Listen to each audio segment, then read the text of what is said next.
Estimados amigos, ¿cómo están? Les saluda el doctor Miguel Ángel Carrillo Bautista. Soy abogado experto en Derecho Tributario.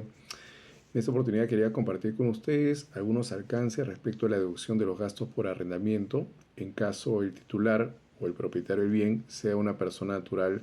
sin negocio. Como es sabido, a partir del ejercicio 2026,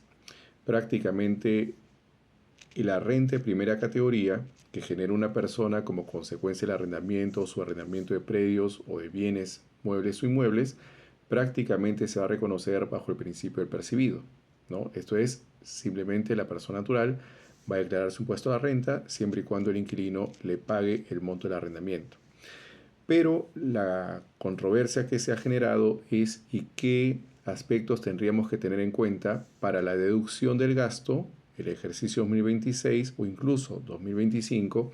si es que hay un cambio normativo en cuanto a la deducción del gasto cuando el titular del bien sea una persona natural sin negocio? Bueno, como es sabido, los gastos se deducen bajo el principio de devengado, siendo que el inciso V del artículo 37 señala que los costos y gastos que para el perceptor de la renta representen renta de segunda, cuarta o quinta categoría se van a deducir siempre y cuando se paguen hasta la fecha de la presentación de la declaración jurada anual del impuesto a la renta. Tenemos que tener en cuenta que la norma no hacía referencia a la renta primera, es decir, que se pague la renta primera justamente porque la renta primera hasta el ejercicio 2025 se reconocía bajo el principio del devengado. Pero ahora, como consecuencia de este cambio normativo, que prácticamente permite reconocer la renta de primera categoría bajo el principio de lo percibido, no verificamos que se ha realizado un cambio normativo en el inciso V para incluir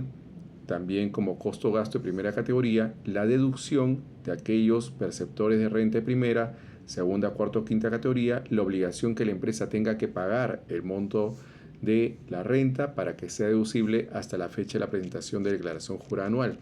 En consecuencia, consideramos que para el ejercicio 2025, así como para el ejercicio 2026, se mantiene el criterio que el gasto sería deducible independientemente a que se haya pagado la totalidad del arrendamiento por parte de la empresa. Pero sí es importante tener en cuenta que lo que va a sustentar el gasto o la deducción del gasto por arrendamiento es el pago del impuesto a la renta que ha tenido que hacer el titular del bien, el generador de renta de primera categoría, cuya documentación probatoria será el formulario, la guía de arrendamiento en el cual se paga el impuesto, el contrato, de ser el caso legalizado también como documentación probatoria, la bancarización en caso se supere el monto mínimo para bancarizar y cualquier otra documentación probatoria que acredite la fehaciencia del gasto por arrendamiento. Por ello es importante tener en cuenta que en el caso del ejercicio 2025, así como en 2026,